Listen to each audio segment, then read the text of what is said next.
Waalaikumsalam Waalaikumsalam warahmatullahi warahmatullahi wabarakatuh. wabarakatuh. Alhamdulillah. Bismillah, alhamdulillah. Alhamdulillahilladzi faddala bani Adam bil ilmi wal kalam. Salatu wassalamu ala sayyidil anam Muhammadin wa ala alihi wa ashabihi alladzi nurut dhalam. Subhanaka la ilma lana illa ma 'allamtana innaka antal alimul hakim. Rabbi israh li sadri wa yassir li amri wa hlul 'uqdatam min lisani yafqahu qawli. Rabbi zidni ilma warzuqni fahma bi rahmatika ya arhamar rahimin.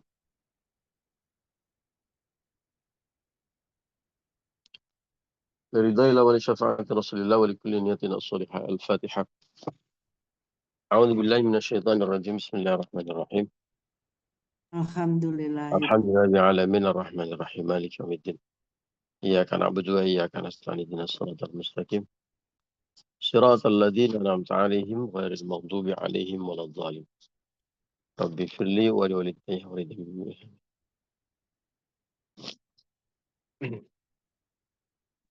Bapak Ibu dan teman-teman rahimakumullah. Alhamdulillah pagi hari ini kita bisa berjumpa kembali ngaji bersama.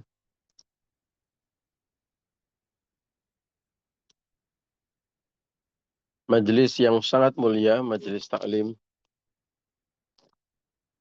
majelis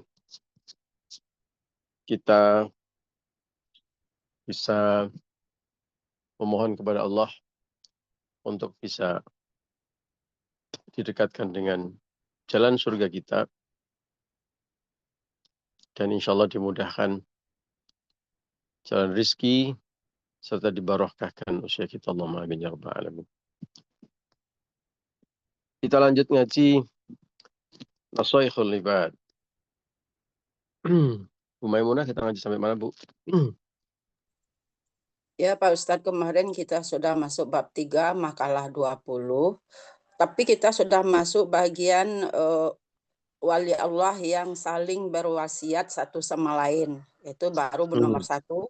Siapa yang beramal untuk akhiratnya, maka Allah akan mencukupkan urusan agama dan dunianya dalam semua urusannya. Baru 1. Catatan bawahnya ya, sampai catatan. Catatan bawahnya 1. Ya. Jadi sekarang catatan bawah yang kedua. Masih di makalah ke-20 ya Bu Maimunah ya. Iya. 20. Ya, Ustaz. 20 betul ya. Baik. Ya.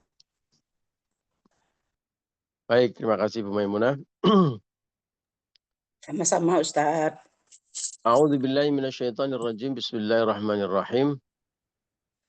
Wal maqalatul 'ashrun, inilah makalah ke-20.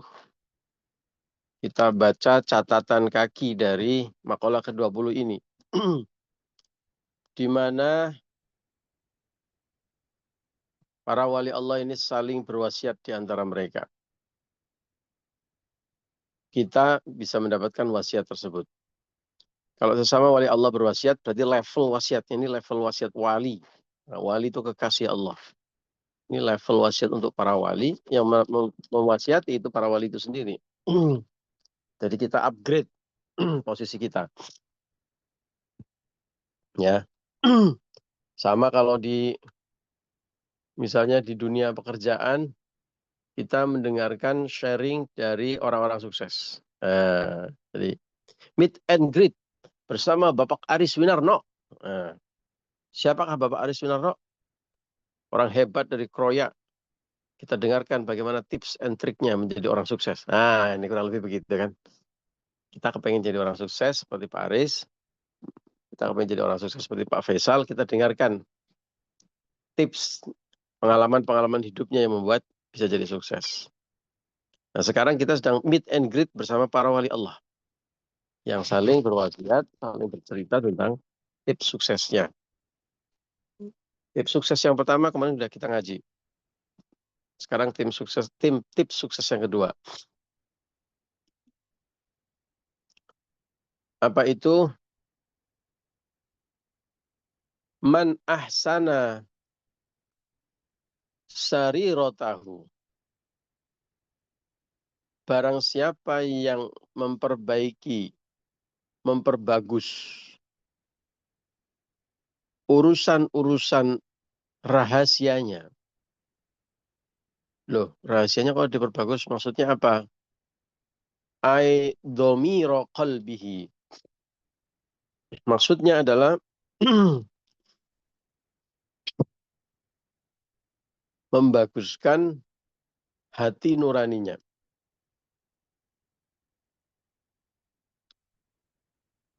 Ahsanallahu ala niyatahu, maka Allah akan memperbagus hal-hal yang tampak darinya, dohirnya. Ya,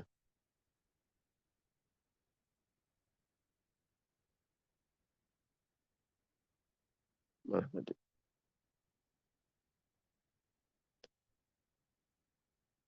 Mana tadi?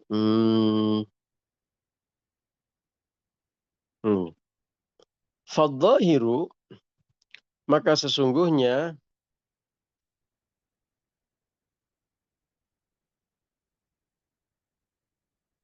hal-hal yang zohir itu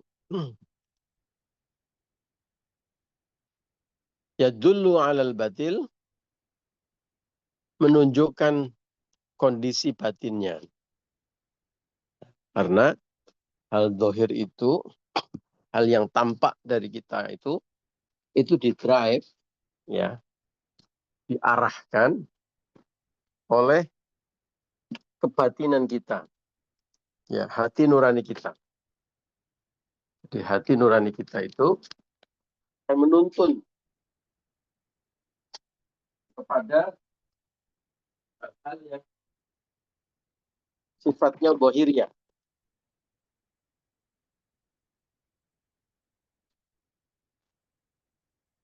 Bagaimana kita berperilaku, ya, berkata-kata, bersikap. Kan kita itu sebenarnya has many choices. Kita punya begitu banyak pilihan. Ya, yang sederhana saja lah, misalnya pagi hari ini, kenapa panjenengan semua pagi-pagi memilih membuka handphone, lalu memilih grup embun pagi, lalu memilih ngeklik link. Nah, itu kan sebenarnya pilihan hidup yang sangat banyak tombol pilihan di depan kita kan. Kita mau ngeklik tombol apa saja kan sebenarnya banyak pilihannya. Ya. Panjenengan Anda semua bisa ngeklik tombol tidur lagi. Dalam kurung ikut mazhab Mbah Surip. Tidur lagi, gitu kan? Lagunya Mbah Surip kan begitu. Ya. Atau mau ikut mazhab leyeh-leyeh sambil nonton TV. Atau mau ikut mazhab buka handphone tapi yang dibuka bagian Facebook atau Instagramnya. Ya. Atau mau ikut mazhab jalan pagi. Ya, sambil jajan mendoan gitu. Banyak banget kan pilihannya. Tapi jenengan memilih membuka handphone, cari grup embun pagi, lalu diklik ngaji. Nah, diklik ngaji juga banyak pilihan. Ya, ada yang betul-betul serius memperhatikan, ada yang sambil beraktivitas, ya. Ada yang, tapi ini nggak ada lah kayaknya ya. Kadang-kadang ada yang ikut ngaji online itu cuma setor handphonenya gitu. Orangnya di mana, yang penting handphonenya ikut ngaji. Jadi nanti yang masuk surga ngaji apa? Handphonenya, Bu. Ya. Tapi insya Allah yang di kelompok kita nggak ada ini ya, kelompok ketiga ini ya. Nah, belum lagi nanti detail-detail dalam aktivitas kita. Cara merespon ketika orang lain berbicara dengan kita, minta tolong, bersikap, ya. Ketika ada orang marah dengan kita, ketika ada orang minta tolong pada kita, ketika orang nyuruh kita, itu semua lohiriah. sesuatu yang tampak. Bil hissi. Dalam istilah bahasa Arabnya itu bil hissi. Secara indrawi. Bisa dilihat, bisa diraba, bisa didengarkan. Ya, itu secara indrawi bisa dibaca. Rupanya, semua perbuatan hissiyah kita, semua perbuatan yang sifatnya indrawi dari kita, itu ada yang mengarahkan, yang mendrive. Kamu begini. Kamu nanti kalau ada orang begini marah aja. Kamu harus sabar.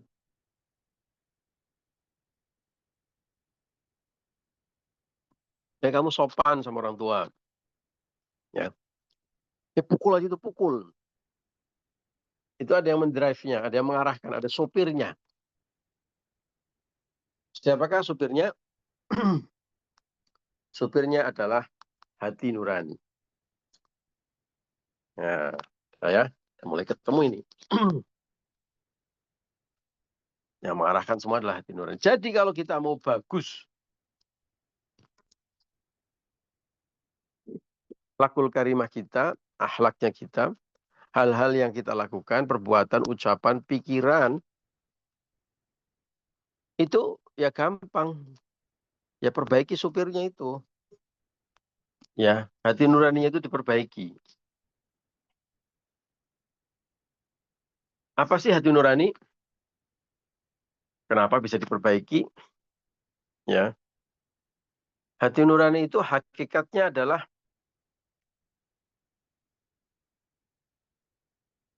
kecenderungan, ya, suara batin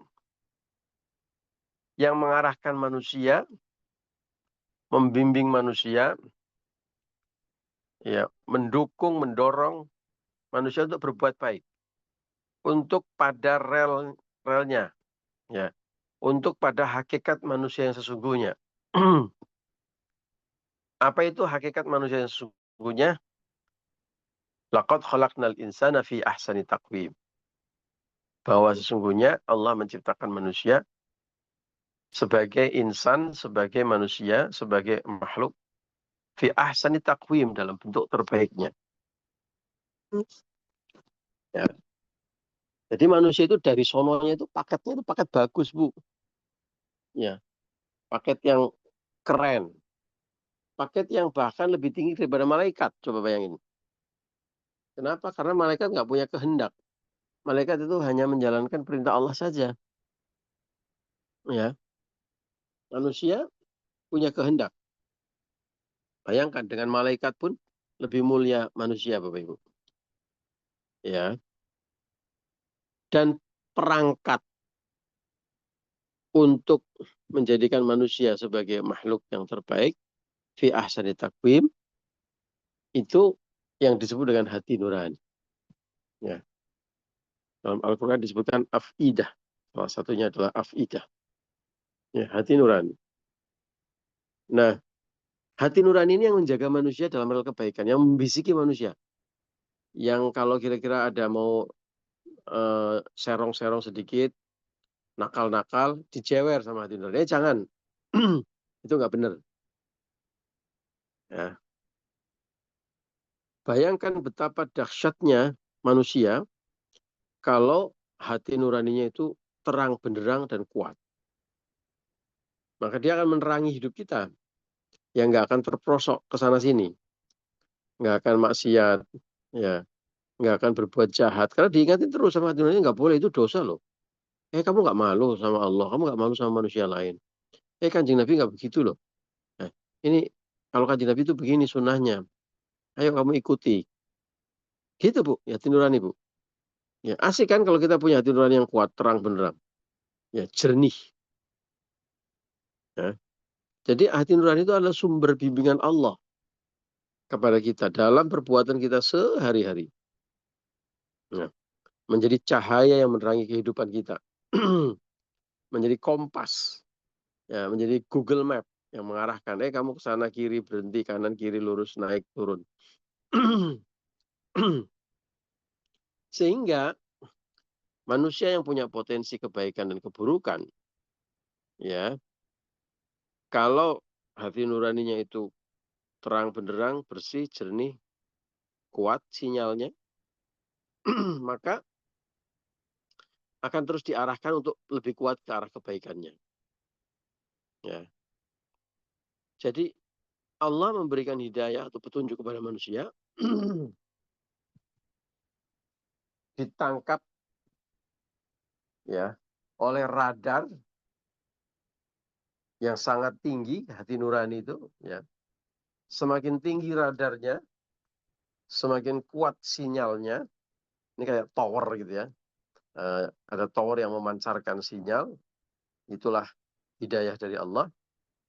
Lalu ada handphone dengan kualitas yang bagus, sehingga bisa menangkap sinyal itu dengan bagus. Nah, kan dahsyat itu. Ya, perumpamaannya begitu. Nah, handphone dengan sinyal yang bagus, itulah hati nurani. Ya. Kalau sinyalnya jelek, ya sinyalnya naik turun, suaranya kita nggak bisa dengar dengan baik. Ya. Kalau sinyalnya keren, kuat, sinyal kuat, maka suara yang kita dengar jernih, ya kita mau ngirim apa saja cepat. Ya demikian juga kalau ada orang yang ngirim apa saja juga bisa kita terima dengan baik. Mau video call, mau apa saja. Ya. Nah, celakanya kalau sinyal di handphone kita rusak. Ya, hati nuraninya keruh. Apakah bisa? Ya bisa. Karena apa kira-kira? Karena banyak berbuat dosa. Karena maksiat. Ya. Karena tidak mau berteman dengan orang baik. Karena tidak mau belajar agama, tidak mau ngaji. Ya. Karena jarang zikir kepada Allah, ingat Allah. Ya. Maka lama-lama sinyal handphonenya meredup. Maka lama-lama mata air yang jernih di dalam hatinya itu menjadi keruh. Bahkan lama-lama berkarat. Nah, kalau sudah berkarat nanti banyak sumbatan di mana-mana. Kalau kemampuan menangkap sinyal sudah rendah, maka kita sudah nggak bisa menerima pesan hidayah dari Allah. Susah hidayahnya masuk, petunjuk dari Allah itu masuk. Maka ada perumpamaan fi udhunihim waqra. Itu di telinganya itu ada kopok besar, itu ada kotoran yang menutupinya. Sehingga kalau ada orang ngomong itu nggak bisa dengar. Ada juga yang masuk telinga kanan, keluar telinga kiri. Nggak mandek sama sekali. Ya. Ibarat ini adalah mata air, kolam, keruh. Karena keruh, maka yang keluar dari kolam tersebut ya adalah air yang keruh. Nah, kalau di hulunya udah keruh, ya maka terus air itu keruh sampai di bawah. Ya, kalau hati nuraninya sudah mati, ya perbuatan manusia menjadi acak adut, ngawur ngalor gitu karena nggak dapat hidayah Allah, nggak dapat petunjuk dari Allah. Ya, berbuat maksiat itu ringan. Bahkan kadang-kadang ada yang bangga, wah itu udah keruh banget itu hati nuraninya. Ya, bayangkan. Dan kalau seperti itu manusia itu dari ahsanit taqwim, dari makhluk terbaik, bisa turun menjadi asfala safilin. Ya, bisa turun ada di level paling rendah. Ya, bahkan lebih hina daripada hewan. Kalau ahsanut taqwim itu bisa lebih mulia daripada malaikat, ya kalau terjatuh, kalau kepleset, itu lebih rendah, lebih hina daripada hewan.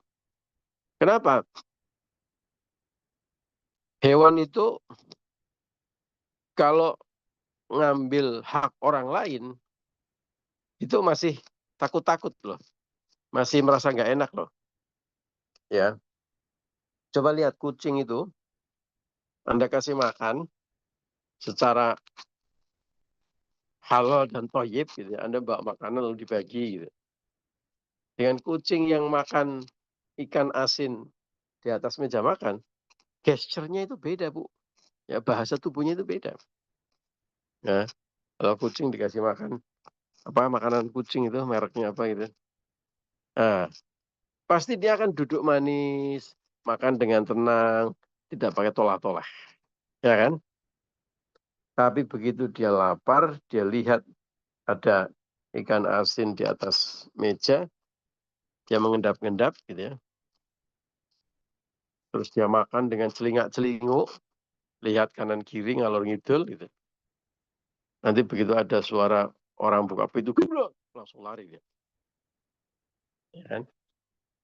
Kucing aja masih punya sikap merasa tidak nyaman kalau ngambil hak orang lain. Tapi lihat itu manusia yang hatinya sudah gelap. Yang hati nuraninya sudah gelap, redup, ya, mata airnya sudah keruh. Korupsi tenang-tenang saja. Bahkan habis itu dipamerin, flexing. Sudah cara dapat rezekinya salah, dipamer-pamerin pula gitu. Itu kan lebih hina daripada kucing yang ambil ikan asin tadi. Ya kan? Binatang itu kalau makan, ya kenyang, ya sudah cukup. Tapi lihat manusia itu yang serakah. Ya, itu numpuk harta bukan hanya cukup untuk 7 turunan gitu ya. Terus ya.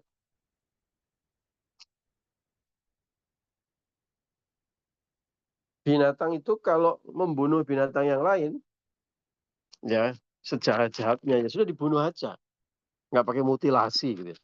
Tapi kalau manusia membunuh orang lain itu bisa sampai mutilasi. Tuh, coba ya. Maka ulaika kal an'am, mereka itu seperti binatang, balhum adhal, bahkan lebih rendah daripada binatang. Oh, karena apa? Karena matinya hati nurani. Ya, karena redupnya cahaya kehidupan. Karena keruhnya mata air dalam hati dan batin mereka. Nah, kalau hati nurani itu bisa memburuk, ya, sinyalnya buruk, maka dia tidak bisa mengarahkan, tidak bisa memberikan pertimbangan-pertimbangan baik. Ya. Sehingga manusia itu menganggap kejahatan itu hal yang biasa. Nah, bahaya sekali itu Bapak Ibu kalau hati nurani sudah mati. Ada sebuah penelitian zaman saya dulu kuliah baca buku sosiologi komunikasi. Anak-anak yang tinggal di Sisilia, Sisilia itu di daerah hitamnya di Italia sana, tempat para mafioso hidup gitu ya. Itu sejak kecil itu sudah terbiasa mukulin orang, menganiaya orang lain. Sejak kecil. Karena apa? Karena melihat setiap hari perbuatan yang seperti itu dilakukan oleh orang-orang di sekelilingnya. Jadi merasa itu bukan hal yang salah. Nah, jadi ternyata hati nurani itu lama-lama bisa memburuk, lama-lama bisa menjadi semakin keruh karena lingkungan sekitar. Ya, teman-temannya. Setiap hari asupan yang dia terima, dia lihat, dia dengar. Orang terbiasa misuh, padahal masih anak kecil. Karena apa? Karena pasti melihat orang dewasa di sekelilingnya suka misuh. Misuh itu mencaci maki, ngomong kotor. Ya. Sebaliknya kenapa ada anak kecil yang masih kecil sudah rajin puasa, rajin sodako, rajin ke masjid gitu. Ya karena pasti lingkungan yang membentuknya, lingkungan sekitar yang membentuknya. Nah, jadi kesimpulannya hati nurani ini memang membimbing kita, mendrive kita jadi driver, jadi supir kita. Tapi di sisi yang lain, kita bisa dalam tanda kutip mendidik hati nurani kita. Nah, karena kita sadar ini adalah driver yang penting untuk hidup kita, menentukan merah, kuning, hijaunya hidup kita, maka mari kita jaga, mari kita didik, mari kita rawat.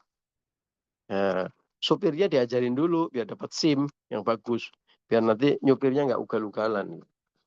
Caranya bagaimana? Nah, ini tipsnya nih, kita merawat hati nurani kita, memperbaiki, mendidik, memberikan training.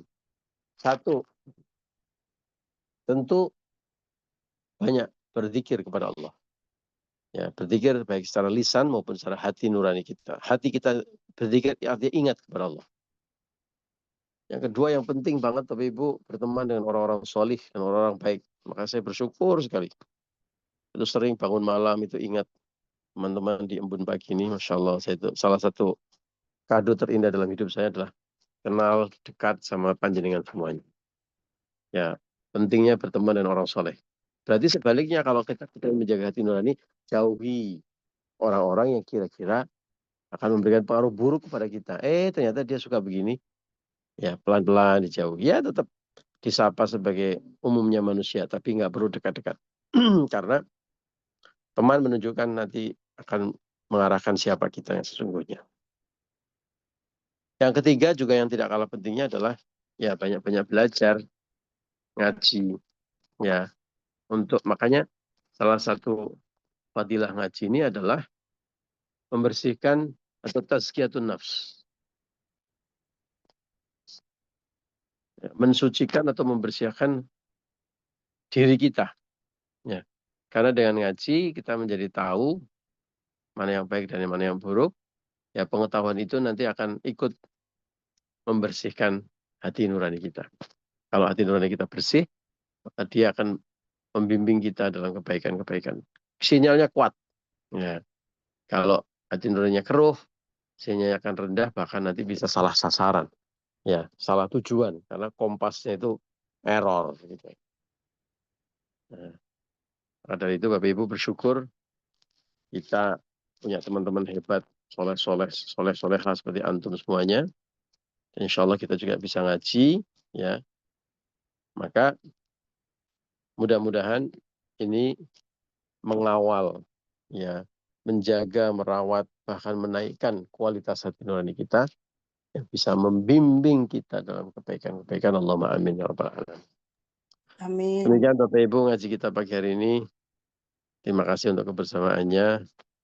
Mohon maaf atas segala kekurangan dan khilafan. Wallahul muwaffiq ila aqwamit thoriq. Assalamualaikum warahmatullahi wabarakatuh.